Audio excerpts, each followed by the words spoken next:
This is my second time trying to record this.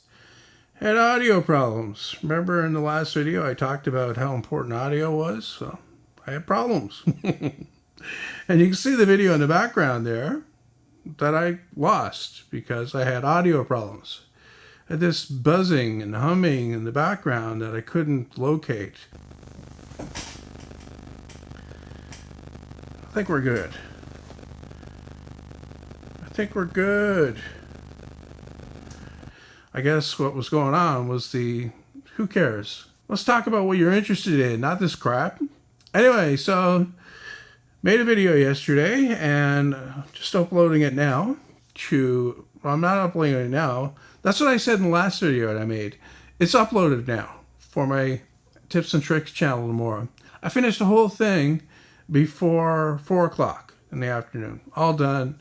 Video edited, done. Excellent. I'm getting a lot better, a lot more efficient at editing videos, which is about time. How many have I made? 1,000 or so? Who knows? Anyway, topic of this video is I got a comment the other day and I wrote it down because my memory is shot, and it goes, "You make that look so simple. Can a person with little experience actually do this?"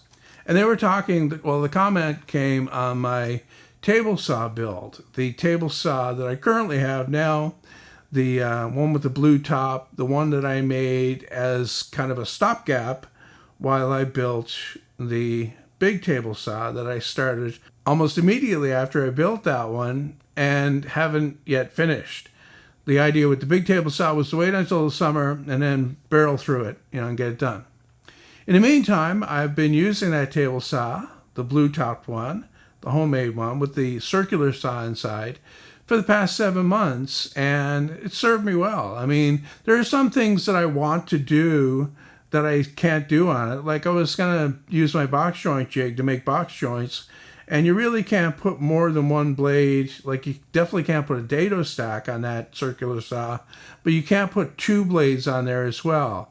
I mean, I could put a 10-inch blade if I cut the rest of the guard off, but I really didn't want to do that. So I wanted to use my box joint jig as a part of a project, but that's the limitation of that saw. It's good for cutting and making stuff. So yeah, the idea that you would need to have some more advanced woodworking skill to build a table saw kind of makes sense to people, I guess, but that's not the way I look at it. When you ask me what's a good beginner project to do, like if you're just starting out on woodworking, I would say build the thing that you want to build. Build what you're interested in building. The thing that you need. If you need a table, try to build a table. What's the worst that can happen is that you'll wind up with an ugly table that you might use for a little while and then get rid of. But the important thing is that you built some skills while building it. So it really doesn't matter how advanced the project is, as long as you try to do it. That's the important thing. I hate people that say that, oh, the beginner shouldn't try to do that, or the beginner shouldn't try to do this. Bullshit. I didn't do that, and look where I am.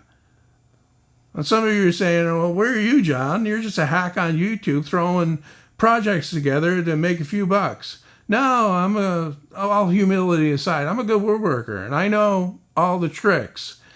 I don't use them all the time, but that's the key. I mean, you need to know the rules in order to break them. And the only way to learn the rules is by actually doing things.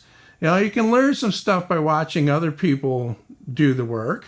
You can learn a lot from watching videos on YouTube, but until you get out there and actually start that machine up to do the cutting and, get your hands involved in the thing, you're not actually going to learn woodworking. Back to the table saw again. I built that project 7 months ago, and at the time I made plans for it, and to my surprise, the plans have done okay.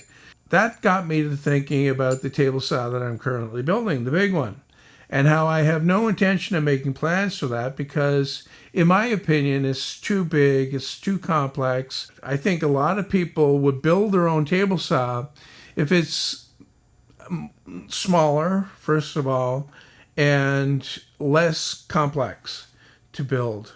So that's what I'm going to do. I'm actually going to put the big one on hold again, even though it's been on hold all winter. I was waiting for the summer to finish it, to be honest.